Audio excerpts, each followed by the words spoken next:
what do they say about the learning pyramid? You retain 5% of what you hear, but 95% of what you teach to other people. And so also a hack, social media, when you're teaching other people, you got to absorb way more information and retain it. But that Facebook group is actually a great place for my students to go and teach for free how to get their first deal. And it empowers them to actually retain the information. All right, guys, welcome to another episode of The Report. Today, we are live out in Nashville at the STR Wealth Conference, and we got a little crowd out here. And I got a special guest, my man, Pace Morby. Pace, welcome to the show for the second time. Rich, you're the best. Appreciate you, brother. Dude, you're too nice to me, man. You're doing so great. Last time we hung out at one of your big Airbnbs in Scottsdale. Yep. Insane. You had, I don't know, 300-400 people show up to this thing. You're killing it, dude. Dude, I appreciate you, man. And you've definitely been someone who inspires me. And I appreciate you. You provide a lot of value to everyone, man. So thank you for that. So, dude, since I've had you on, it was last April, so it's been 9 months now, 10 months. What the hell have you been up to, dude? I got somebody pregnant and had a baby. Congrats, by the way. That somebody is my wife, our fourth child, Chill Phil, our last little boy. And I did that. Last year, we bought about 1,000 doors and put them in the portfolio using all creative finance.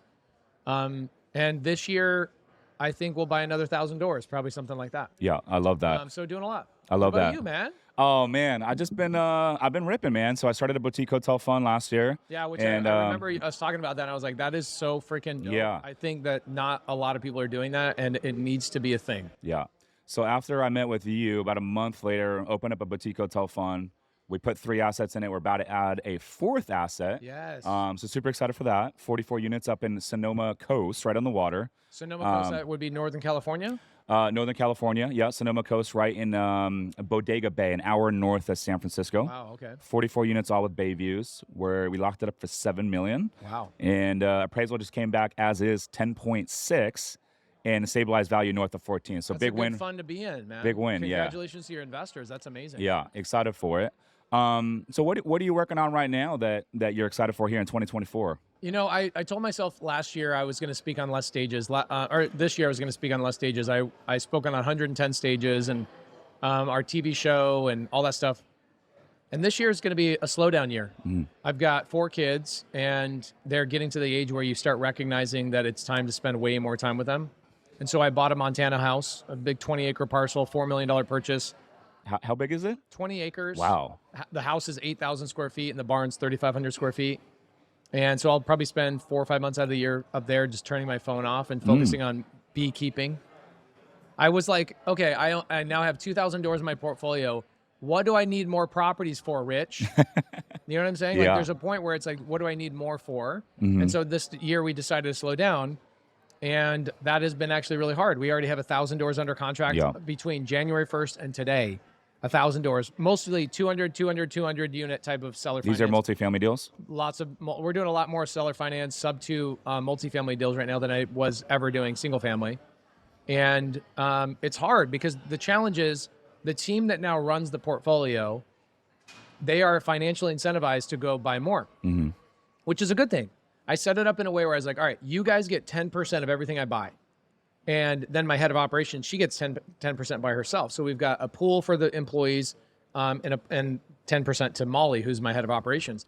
And so their motivation is like level 1,000, whereas my motivation to go out and buy property is like a 6. Yeah. You know, I'm at this point now where I'm like, okay, I want to buy property, but I only want to buy it to avoid taxes. Everything that I set out to do. It's like, if you bought enough boutique hotels, right? Let's say you bought 100 of them. What's the next step? You don't need more money. Right.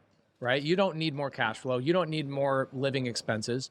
At some point, it becomes about the team and the staff that you have, that you're like, okay, how do we set you guys up for retirement? And so for the last 3 or 4 months, it's been a big focal point of like, how do I set that up structurally? How do I give people phantom equity? How do I put it in a way where legally, if that person quits, they don't have any promise of anything in the future or something bad happens? It's been a lot of legal stuff figuring that out, but that's my big focal point this year. How do I set up the future for the people on my team? I love that. And I don't hear enough real estate investors doing that. Within our fund, we have a manager's LLC that owns 20% of all the stuff that we buy. So Summers Capital is 80%, and then this manager's entity is 20%, and it's the leaders on my team, but they're managing the assets. and they're doing asset management and the day-to-day with the operations. And so I figure, you know what, why not create an alignment of interest? It's a win for our investors, because if the girls who, are operating the properties have ownership in these deals, we know we're gonna operate a little bit tighter and more optimal. So excited for that. But And the energy is just different. It's like they know Rich is looking out for them. You know what I'm saying? And Yes. they know I'm not just going to work for a boss that I get a paycheck. I'm working for a company that has my alignment in their interest, and they're going to want to push and treat the investors better. They're going to want to treat the assets better. They're going to care about the culture and the community more, because they're like, that's my retirement. yeah, Like, screw a 401k. Rich is giving me my retirement as long as I help make sure the ship is going in the right direction, which is amazing. And you know how many people I can count on all my fingers that actually do this? how many? You and me. Mm. Do you know anybody that's doing this? I have not heard of it. I have not met anybody else that does it. They think I'm crazy. They're like, bro, you got enough. Slow it down. Yep. Hire outside people. I'm like, no, I want to be able to have women come to me. A lot of them are women on my team. I have mostly women too. Why is that? I have 10 reasons why. Men are pieces of shit, first and foremost. They just want to steal everything from you. And yes, I'm talking to you if you're a male right now. Most men that want to come work for you, they're wired to have their own kingdom. Women are wired in a way, men are wired me, me, me, me, me. Women are wired we. They're support, right? They want to support and support and support. And they don't ever care about getting the limelight. In fact, they understand you getting the limelight benefits them. Yeah. Men are like, wait, hold on a second. Yeah. Rich is getting the limelight. So what do? Subconsciously, they go create their own thing. In fact, when they work for you, they're going home at night and writing down all the notes of like, what did I learn from Rich today so I can go and do my own thing. So they're essentially what they're doing is they're disassembling your own castle to gather the bricks to go build their own castle on the side. That's so good, dude. That's not what women do. Yeah. Very rarely does a woman want to do that. Women are very much, I want to be a part of something bigger than myself, and I want to support that thing. And it's more of a natural nurture type of thing, a motherly feel. In addition to that, I mean, we've definitely tried to hire some males, and one thing I noticed is like, which is ironic, is a lot of these males are a lot more sensitive than women, and I noticed the women's have a lot of them. Just generally speaking, it's not for all, but I notice and realize that women tend to have better work ethic. Yep. And here's the thing. Better attention to detail. Yes. The attention to detail is insane compared to a dude. Like all my transaction coordinators, all females. Everybody that's onboarding my assets into the portfolio, everybody that talks to the tenants, they're all female. Their attention to detail is at a very high level. And when you say sensitive, you mean the dudes are like, I just don't want to work that hard. Yeah. Or they're sensitive to, constructive criticism and conversations, where the women are a little bit less sensitive. They're more loyal. And I don't know. It's not that I've intentionally done it, but it's just kind of like happened that way, I have the same thing for me. I came from a family of 8 sisters and 3 brothers. So I have 12 kids in my family. So I thought it came from that. But naturally, I just found the better people for the job. Yeah. That's it. Yeah, absolutely. And I look at all these other people. Every acquisition person I had on my team that was a male, it was a 6-month time frame, and then they're out. And they're going and building their own team. And not only that, but they'll take other dudes with them. Right. So the last time I really let men be in charge of my acquisition stuff is I had a guy named Tino. Shout out to Tino. Smart guy. Really love him. Great guy. But it was a whole thing where when he left, it was like, yeah, I planned on leaving from day one, and you just gave me the keys to the kingdom. I could go and take it. What he did is he took 4 of my people with him.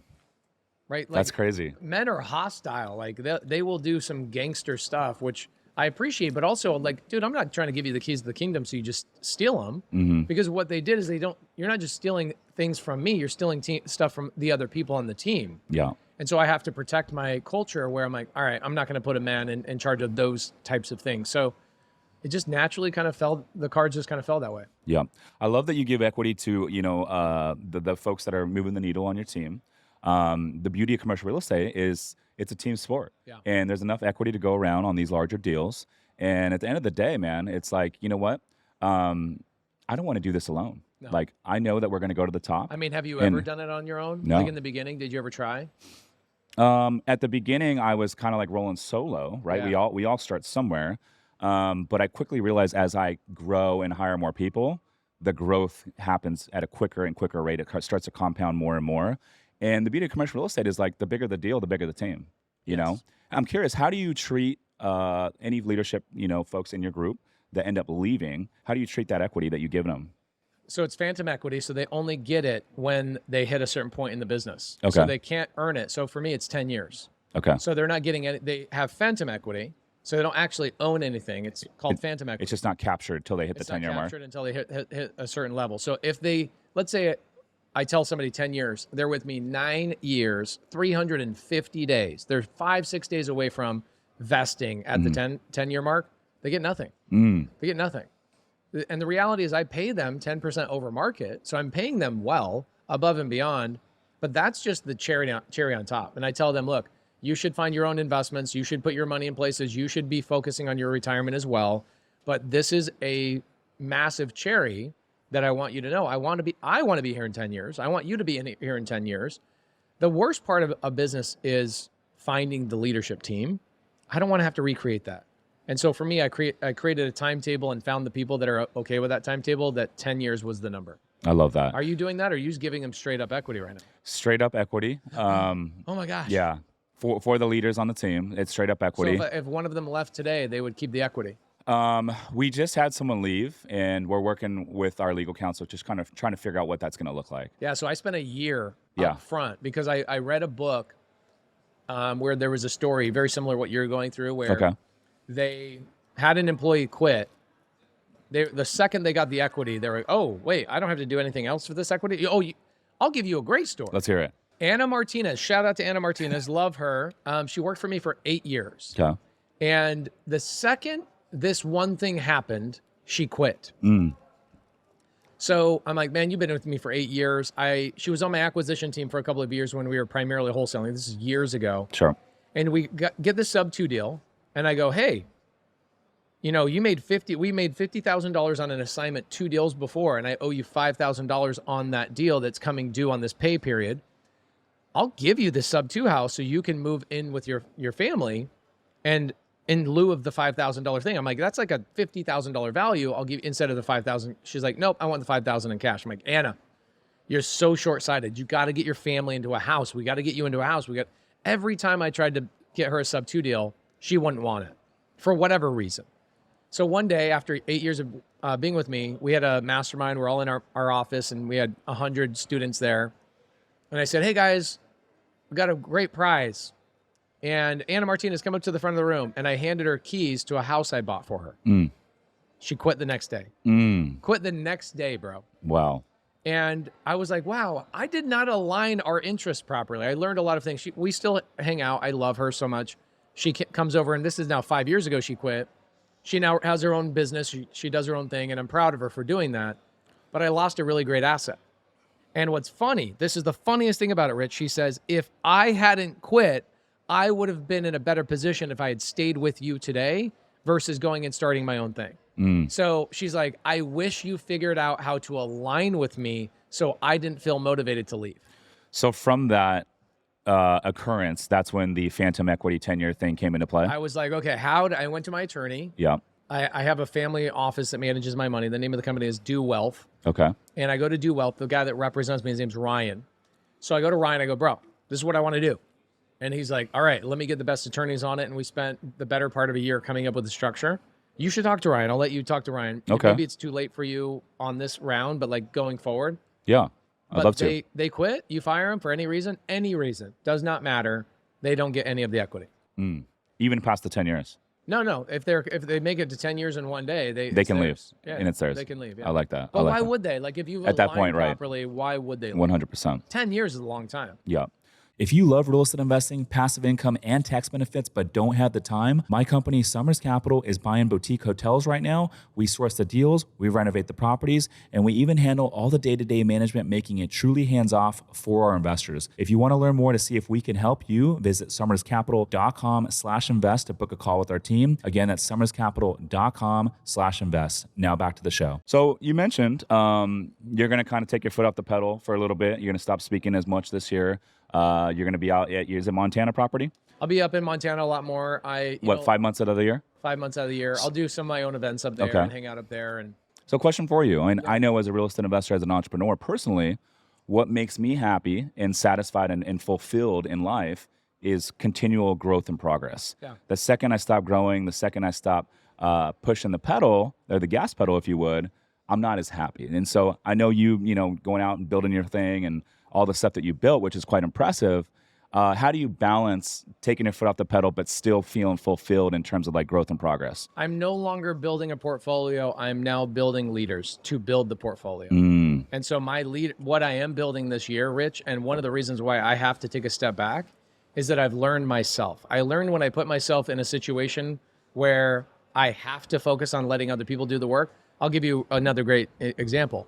When we get our TV show on A&E 3 years ago, I was so involved in my business, bro, like 40, 50 hours a week involved in my business, then 20, 30 hours on my brand and doing these things, and then family, like all the things, right? Just grinding as we do as investors. I get the TV show, and then on day one on set, they go, yeah, give us your cell phone. You're not allowed to have your cell phone on set.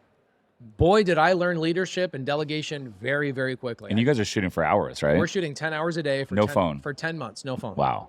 So what that did is it forced me, and I'm so grateful for this lesson because it forced me to hire people better than me and pay them really good money. And I remember my partner at the time, he would say stuff like, I go, we need to hire somebody as head of ops for me, just take stuff off my plate. And he's like, no, you need an assistant. I'm like, bro, I don't need an assistant. I need a head of operations, somebody that's like $110,000 a year. He's like, we'll find somebody for 50, 60, 70. I'm like, no. So I kept fighting with him.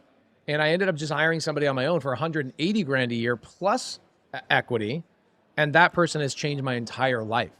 And I'm like, okay, there's evidence here. This works.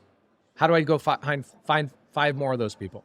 And so this year is going to be focusing on building those people to run everything. And I will focus on building leaders rather than building a portfolio. I love that. The leaders will build the portfolio. Yeah, I love that. And I think by paying more or above market value and providing equity, you know, you're getting a lot more output because you're getting better quality people and you're getting a lot more output to the same ratio that you're paying or to extra. Where are they going to go? Right. That's the other thing too, is like, I need to pay them so much more money than anybody else that anybody else is like, you're out of your effing mind. Where did I get this idea from? Check this out. Do you know Ken McElroy? Yes, I know of him. I never met him personally. Good friend. Love him so much. He's a mentor of mine. He's got 9,000 units. Homeboy's got a completely different world going on. Okay. So you go to his office, which is always enlightening to go to a big, you know, badass's office. Dude's worth $1 billion. You go to his office, he starts showing you the departments and the people. And it's like, oh, dude, I don't have that. I don't have that. I don't have that. I don't have that. And we did not talk about assets at all. We talked about human capital all day long. And he takes me to a department and he goes, this is my favorite department. We turn the corner. He's like, here's the door. And on the door, the lady's job is director of philanthropy. Her job is to give $1 million away every single month. Wow, I love that. Bro, he recruited the head philanthropy person from ASU to come and work for him, pays her multiple 6 figures a year, and her job is to give away $1 million a month. That's insane. That's another level. And I said, you know, this is 3 years ago. I said, what was the biggest difference for you? And he said, when I told myself that I only could work 90 minutes a week. He works 90 minutes a week. Every Tuesday, goes into the office, 90 minutes. Now, brand is different. He's working on his brand, his YouTube channel, whatever else. He says, I'm only involved for 90 minutes. And when I learned that it all came down to me building leaders, that then the leaders will build the portfolio, that's where everything changed for me. And I was like, wow. I love that. He's not involved in the acquisition. He's not involved in the rent. He's not involved in anything anymore. He owns the thing. And I think by, you know, paying above market value and giving equity, it's like your team is no longer thinking in terms of an employee. They're thinking in terms of an entrepreneur, an investor in your business. And so now when we go do these events, you know, the team is recruiting. They're like, you know, they're looking for new clients. They're looking for new investors and all that sort of thing. When we host these meetups, they're part of the growth, which is huge. And so it's kind of a mindset shift, if you would, which is cool because now I'm not growing it on my own. But which is scary though, because you go so long grinding out on your own that now you feel like, wait, what value do I bring anymore? Yeah. Which is that's the biggest mindset thing that I've had to work on. And so that's why I'm going to Montana. It's why I'm speaking. Now I'll speak in front of more people, right? I'll speak to more people this year. You'll have a bigger reach. A bigger reach. You know, I probably get 300 requests a year for stage appearances. Last year we said yes to 110 of them. Wow. And the other ones, just the timing wasn't right, or it just wasn't a good market fit where it's like, you're not a real estate conference and I talk real estate, that kind of stuff. But this year it was, if you don't have at least 2,000 people, I can't leave my family and I can't leave what I'm doing. It doesn't make sense. Doesn't make sense. Yeah. And like today's my daughter's 2-year-old birthday and I'm here in Nashville. So it tells you that I do balance. I will be home this afternoon. So it's not like it's the end of the world. She's 2 years old. It's not like it's her 16-year-old birthday. But this year I'll speak on probably 70 stages, but the average stage will be 3,000 to 4,000 people. All bigger stages, which is great. Cool. Then I'm doing my job, which allows us to raise more capital. When I'm on stage, guess what we do? We raise way more money. We get more deal flow. We get all sorts of amazing things. So my team is like, go on stage and leave us alone. Yeah. And I'm like, ooh, that's music to my ears. Well, and quite frankly, that's, your highest and best use. Right. That the content and speaking, that's not something that you can delegate out. I recently hired a director of sales who's going to take all the investor calls, raise all the capital when we have opportunities. So good. And so now I can focus on my highest and best use, which I'm quickly realizing is doing content, recording podcasts like this, speaking events. It's so important because when you think about Rich, you're going to get so big, okay? You're going to get so big that you can't even imagine how big you're going to get. You will. That's undoubtedly true, 100% true. In order for your team to get big and your director of sales to be able to do his job easier, your face has to be in the eyeballs of millions of more people, okay?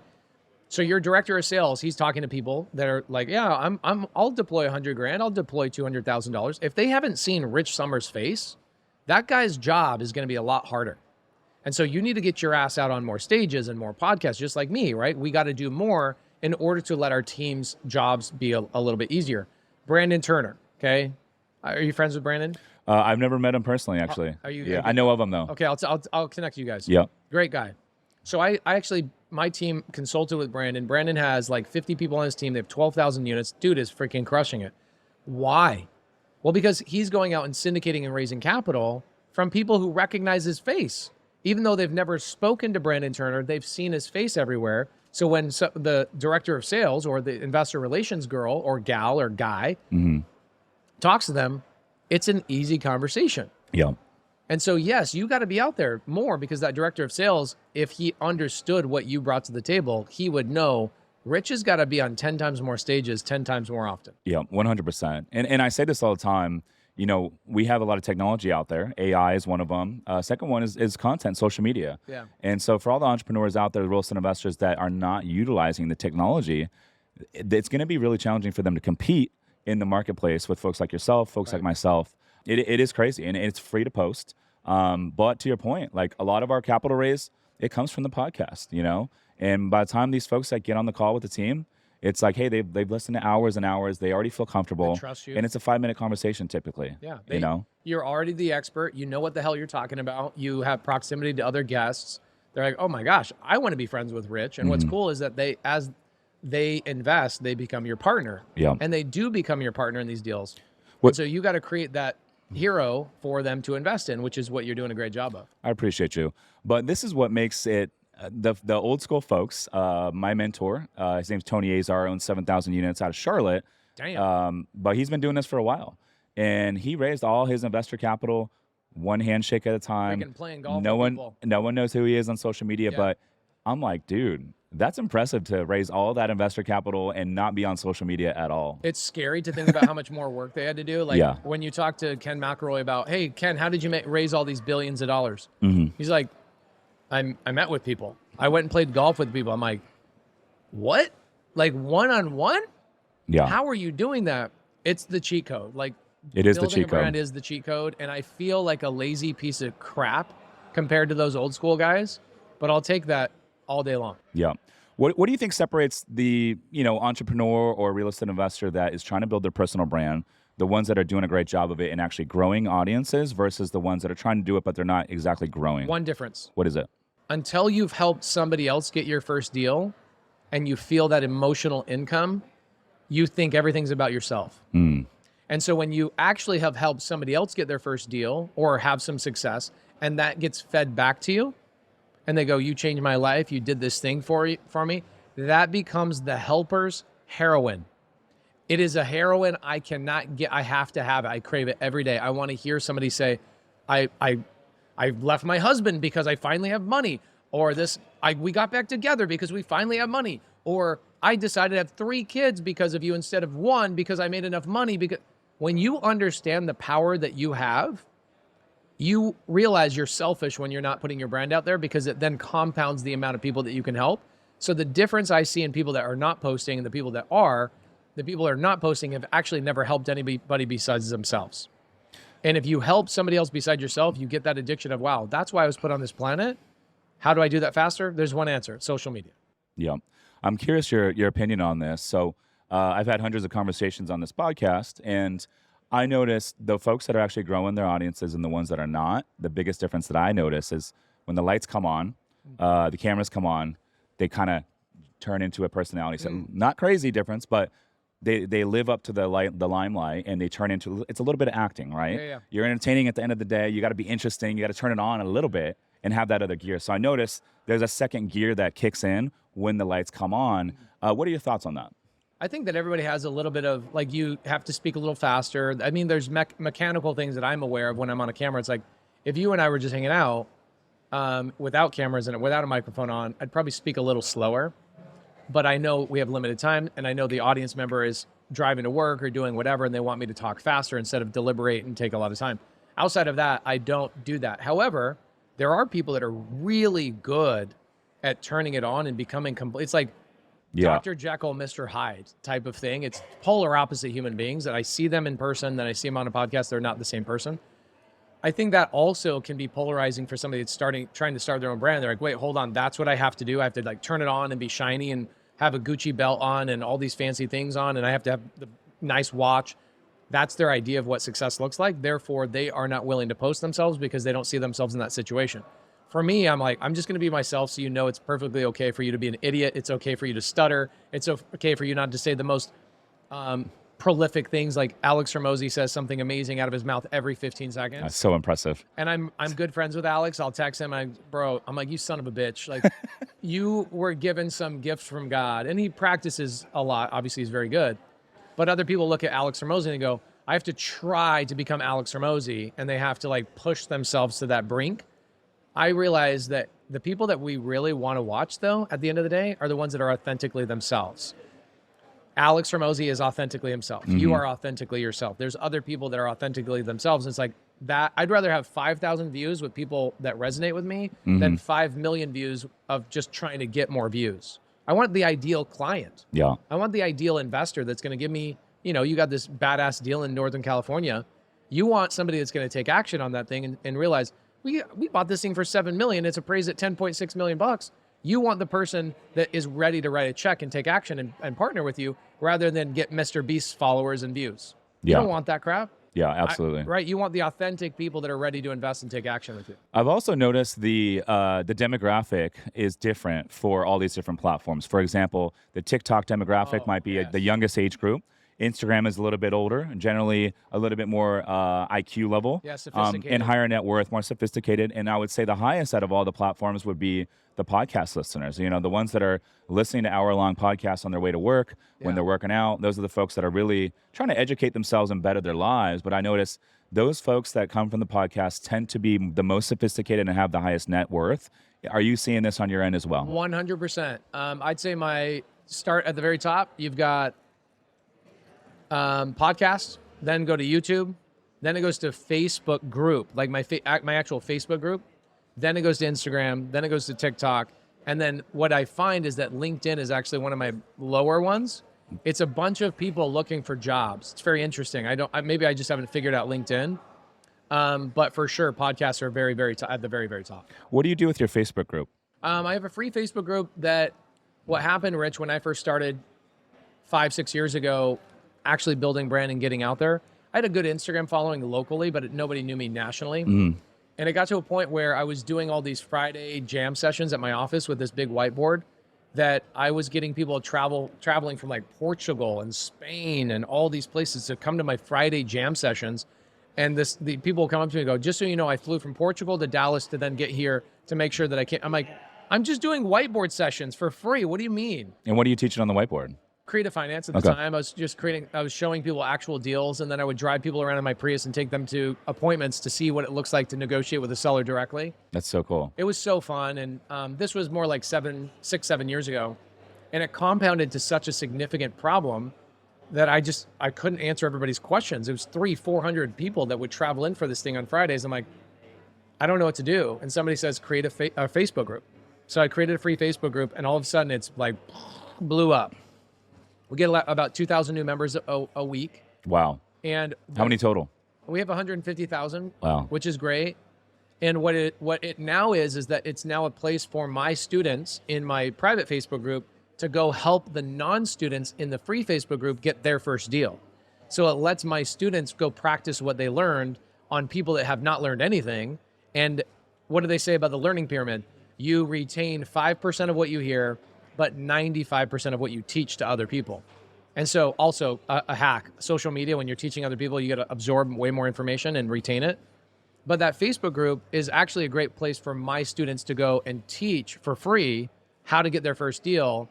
And it gives them, it empowers them to actually retain the information properly. I love that. Hey guys, real quick, the only way this show grows, the only way we continue to bring on bigger and better guests is if you guys rate, review, and share the show. So if you could take 2 seconds or the click of the thumb to review on Apple or Spotify, it will mean the world to me. But more importantly, we'll be able to reach more entrepreneurs and more real estate investors and help them build wealth through this podcast. Now back to the show. And by the way, shout out to your community that you built, the Subto community, your mastermind.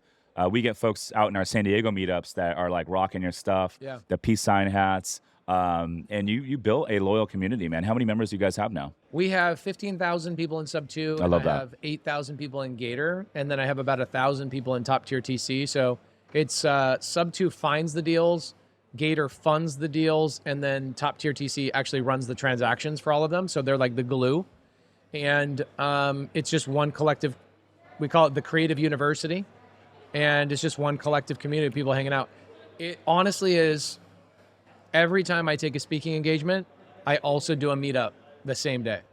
So tonight you're hosting a meetup here? I did one this morning in the hotel. This morning. I love that. Yeah, I was like, oh crap, I got to get back home. So I'll do one in the morning. So we had breakfast with each other in the hotel lobby. I love that. The hotel kicked us out. It was too many people.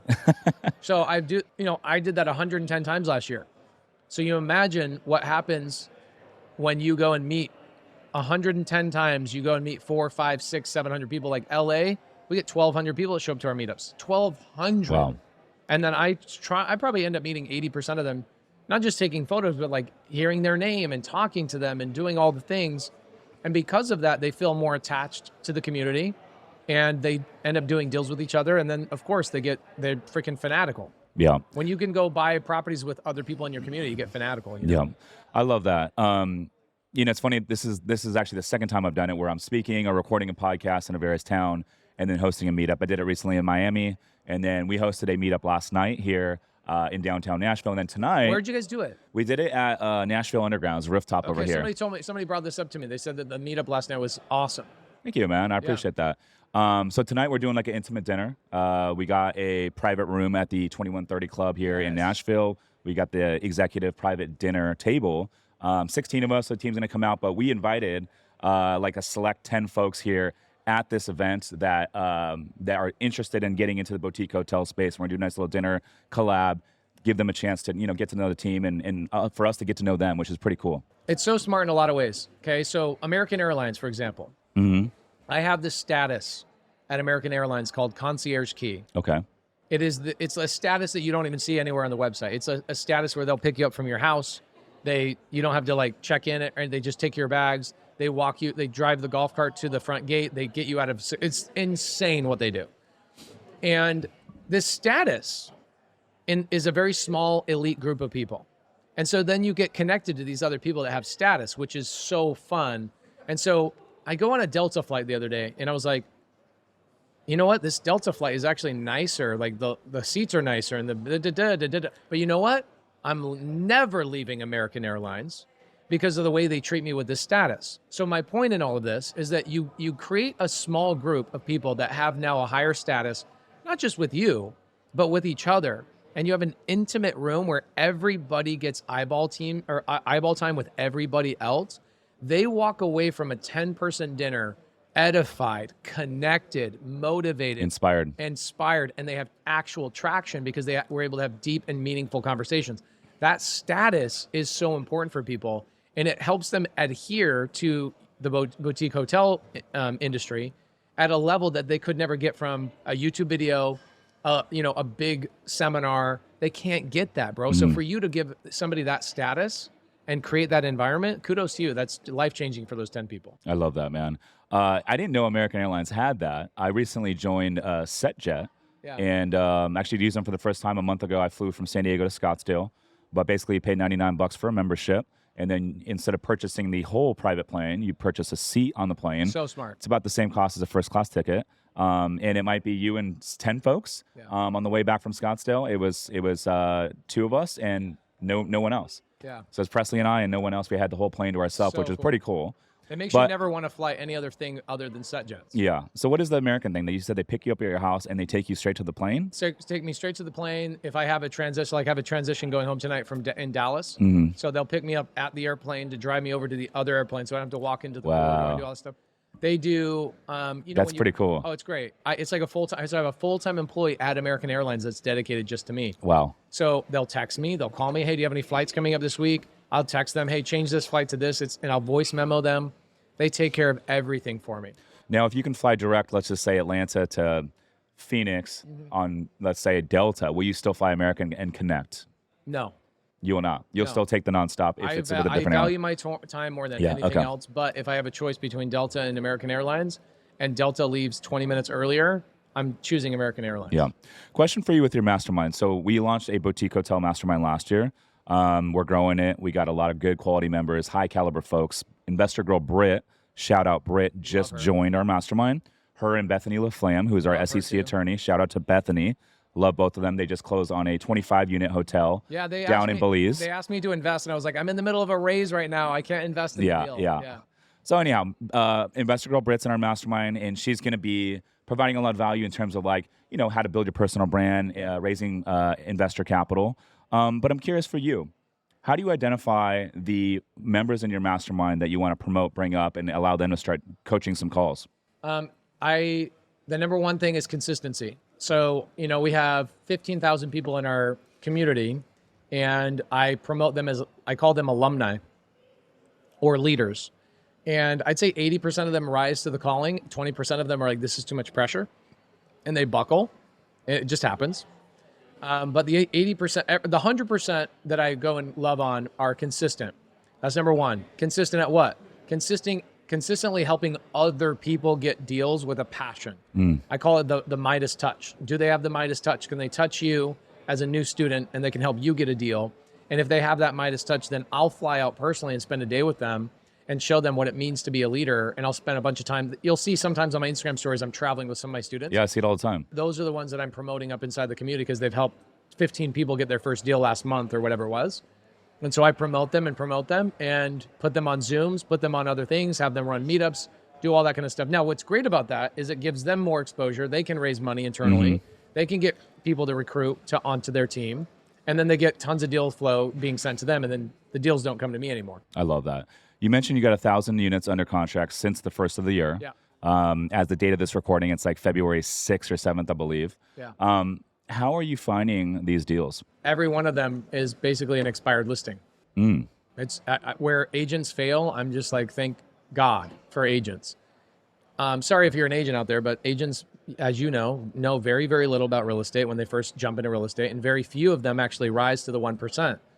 So what happens is they get these listings, they go and list the property, they don't know what they're doing. They say no to creative finance on the listing, or while they're getting pitched, they go, no seller finance, no creative finance, no Subto stuff. But why do they say that? They say that because they don't know how to overcome it with their own sellers. So they're like, I don't know what the hell you're asking me, and I don't know how to tell you I'm the licensed professional, but I actually don't know my butt from a hole in the ground. I don't want to tell you the truth. So I'm just going to tell you my seller doesn't want to do creative finance. So we just wait for those agents to get fired. We call the seller directly. So like RV park that I just closed up in Montana, $5 million purchase price, $0 down to the seller. Agent had it listed for 8 months. Finally, the seller's like, I'm sick of you. The seller's name is Eric. We call the seller Eric and we go, hey, we offered your agent on month 4, month 5, month 6, and month 7 creative finance. He said no every single time. Maybe we're barking up the wrong tree. Just want to see what you thought of our offer. He says, I never saw your offer. That's very typical. Like literally 95% of the time we talk to the seller directly after they get fired or after they fire their agent. The seller says, I never got, and nobody ever pitched anything to me. So that's number one place we go is expired listings. And this works with commercial real estate as well? Yeah, I got this on. I went on Crexy. I bought car washes this way. Commercial, big time. So go on Crexy right now. Crexi. I like Crexy more than I like LoopNet. And filter on Crexy to owner finance. You'll find hundreds of properties across the country right now. Little hotels, 14 unit, 25 unit. Yeah, very common in the hotel space. Yeah, very common in the hotel space. Are you guys picking up hotels too? No. How come? I'm not smart enough. Now you're picking up car washes, and I imagine you're not operating the car washes. So how are you operating those? It's like, what else could I do? I could also do assisted living, which crushes. I could also do other things. I found my lane. I love it. And it's like when you're first starting in the business, it's like trying to find a vein, right? You ever get your blood drawn and somebody misses your vein and they have to do it again? It doesn't feel good. It doesn't feel good. And so for me, once you find that vein of what's working, I just double down, double down, double down. Now, I have a lot of people that actually are in my community that also learn from you, and they're using creative finance to go do boutique hotels, and they're obsessed with it. And I'm like, go do that. I'm not obsessed with it, but they are, which is great. I'm just obsessed on the acquisition side, and hotels are just not my thing. I look at Ben Malla, like crushing it on the hotel space, and I'm like, it's just not my thing. Just like big buildings out here, I'm like, that's not my thing. I think sophisticated people are probably doing those. Boutique hotels, I think when you told me what you were doing with boutique hotels, I go, this is so smart because a beginner can do this. Yeah. And it also gets them into the foray of hospitality so they can go do bigger things over time and compound their learning while they're learning from you. It's just not a business I ever got into. Yeah, no, I get it. But I think right now there's one of the biggest opportunities of our lifetime. Why wouldn't it be for the next 20 years? We got 40 million baby boomers retiring in the next 7 years. Yeah. And there's a lot of businesses that are performing, but they're not going to be sold, and the kids don't want them. Nope. It's estimated that 25% of the boutique hotels out there that are priced $10 million and under are owned by these boomers. So it's a massive opportunity to go out there, and it's not just the hotels, but it's all these small businesses. It's the car washes. So I mean, they say it's going to be the greatest transfer of wealth in American history. It's going to go down over the next 7 years, which is crazy to think about. That's our number one thing that we're doing right now is gobbling up from baby boomers. I love that. And what we're doing is we're gobbling them up because they want to retire. And they go, well, if I want to retire and I want to sell my asset, I have two choices. Well, there's three choices, but they only know of two. Option one is I don't retire and I 1031 into a larger asset. And heaven knows they don't know how to operate. They're not coming to these things. They're not in your mastermind. They're not learning how to actually operate. So they're all mom and pop investors that are mismanaging everything, which gives the opportunity to you and your students. But they go, I got a 1031 into a larger asset so I don't pay the taxes. That's option one. Option two is they go, I'll sell the asset and I'll just pay the capital gain on the thing and I'll just walk away with the rest of the money and hopefully I can live on the rest of that money. Or option three, they sell on seller finance and we help them mitigate or overcome the entire capital gain structure through doing seller finance.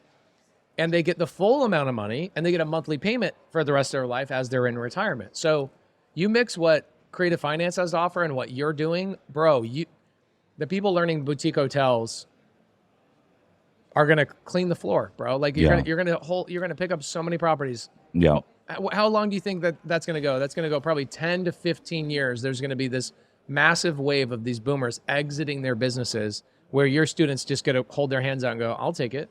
Yeah, and it's prevalent in the boutique hotel space because a lot of these mom and pops bought their hotels 30 years ago, 40 years ago with seller financing. And so they're already expecting to exit via seller financing. But one thing I don't hear a lot of folks talk about with the seller financing is when you go to pay back that note after you took that owner's hotel from a $1.5 million hotel to a $4.5 million hotel in 12 months. You're making your debt service payments on time for 2-3 years. When you go to refinance and pay that investor back, or maybe you're selling the asset for a profit, that seller is now going to become your biggest investor. Yeah. They're going to give you the money right back for your next project. Think about that.